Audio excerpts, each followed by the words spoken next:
इसके कारण निश्चित रूप से भारत की ताकत भी बढ़ी है, भारत की प्रतिष्ठा भी बढ़ी है और हमारे वैज्ञानिकों का सम्मान भी बढ़ा है।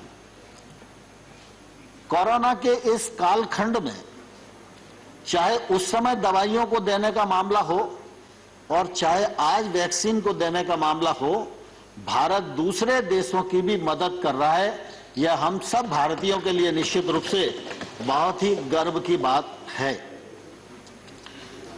हम सब इस बात को भलीभांति जानते हैं कि प्रधानमंत्री नरेंद्र मोदी जी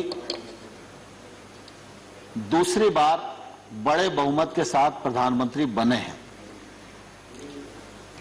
कई बार यह बात आती है हमारे प्रतिपक्ष के विद्वान वक्ताओं के मुंह से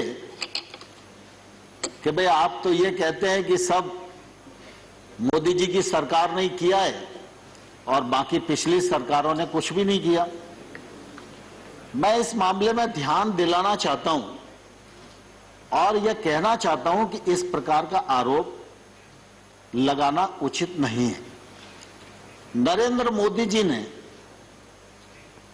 सेंट्रल हॉल के अपने पहले भाषण में, जब उनको नेता पहले कार्यकाल में चुना जा रहा था तब भी, और 15 अगस्त के लाल किले से दिए जाने वाले उद्बोधन में भी उन्होंने यह कहा था जोर देकर कि मेरे पूर्व की जितनी सरकारें हैं उन सब सरकारों का योगदान देश के विकास में अपने अपने समय पर रहा है। और इसलिए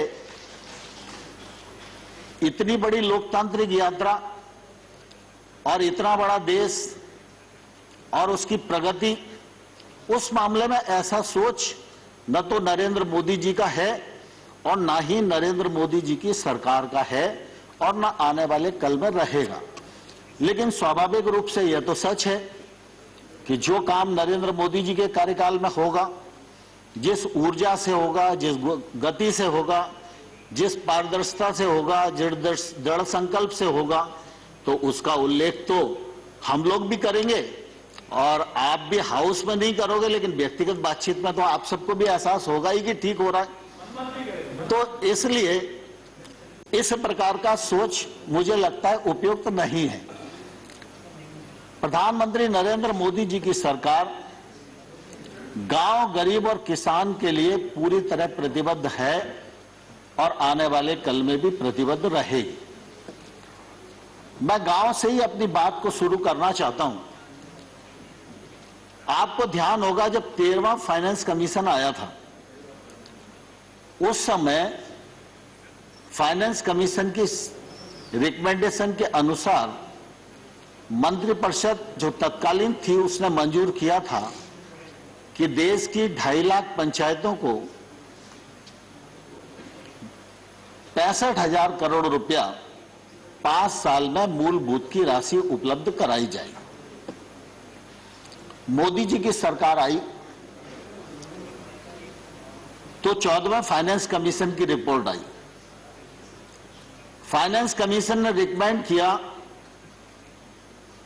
कि पंचायतों को 2,292 करोड़ रुपया दिया जाना चाहिए। सरकार बनी थी, स्वाभाविक रूप से सरकार के मन में यह बात रहती कि पैसा अगर हमारे हाथ में रहेगा तो हम ज्यादा कुछ योजनाएं बना सकेंगे, खर्च कर सकेंगे। लेकिन उस समय मोदी जी ने दोनों रिकमेंडेशन हूबहू स्वीकार की। एक तो ग्राम पंचायतों को 2,292 करोड़ रुपया ग्राम पंचायतों के लिए, और जो राज्यों को 32% दिया जाता था उसके स्थान पर 42%। और मुझे ध्यान है उस समय कैबिनेट में कई लोगों ने अपने अपने विचार रखे थे। तो मोदी जी ने कहा था कि देखिए गांव का विकास करना है तो पैसा गांव में पहुंचना चाहिए